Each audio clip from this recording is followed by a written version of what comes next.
kapatid, tayo natitipon sa araw na ito para sa pagbibigay ng batang ito na magiging kaanib ng ating simbahan.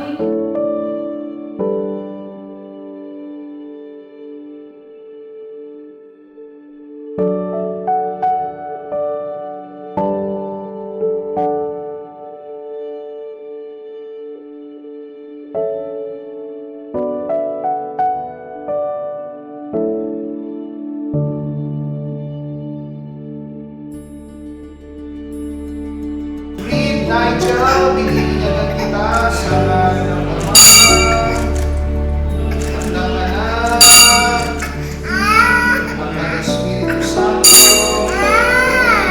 One more baby.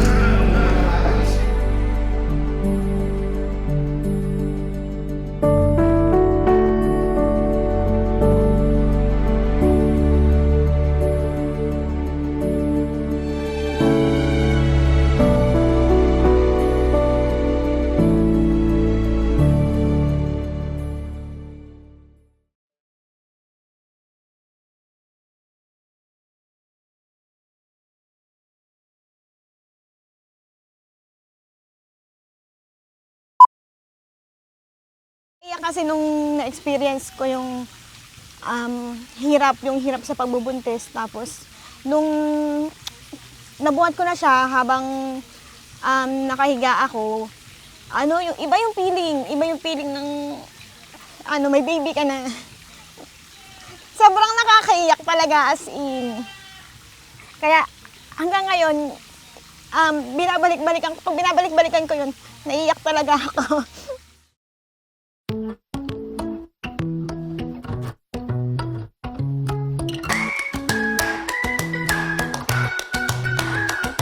Sa akin naman, nung start na magkaroon kami ng mag-positive siya sa pregnancy test, so may takot, may saya. Kasi yun nga, iba, syempre nasa ibang bansa ka, wala kayong mga magulang, kayong dalawa lang talaga. So syempre nakakatakot na masaya dahil first baby ko siya.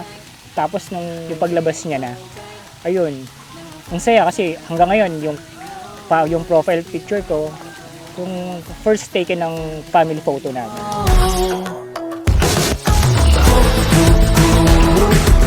Can't believe it only gets better and better and better every single day of my life. Oh, I can't believe it only gets better and better and better every single day of my life. Through all of the change I made, I won't go chasing the good old days. 'Cause Sa name ni baby, actually wala talaga akong alam na yun yung mapapangalan sa kanya. Sa dami-rami ng pangalan na ginawa ko, inisip ko, walang nangyari. Sa asawa ko lang talaga yung gumawa nun.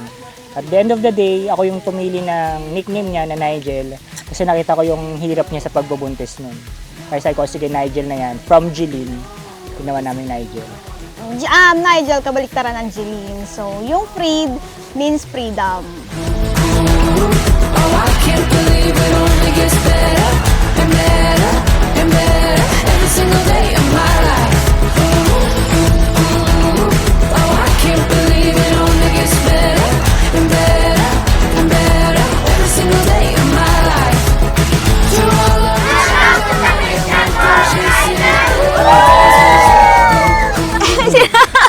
Sino ka mukha?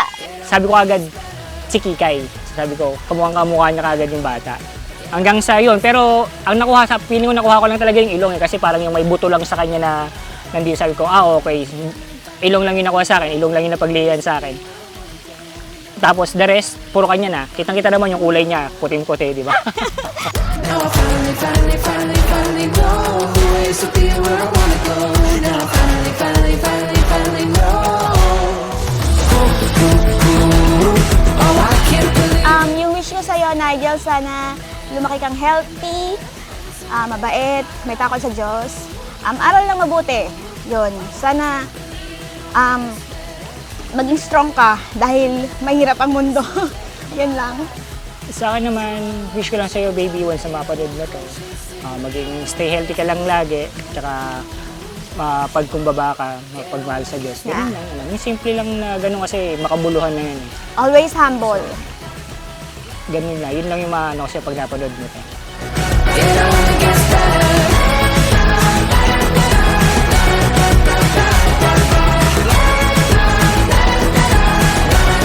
It only gets better. Nigel, Nigel, we love you so much. much. Mwah.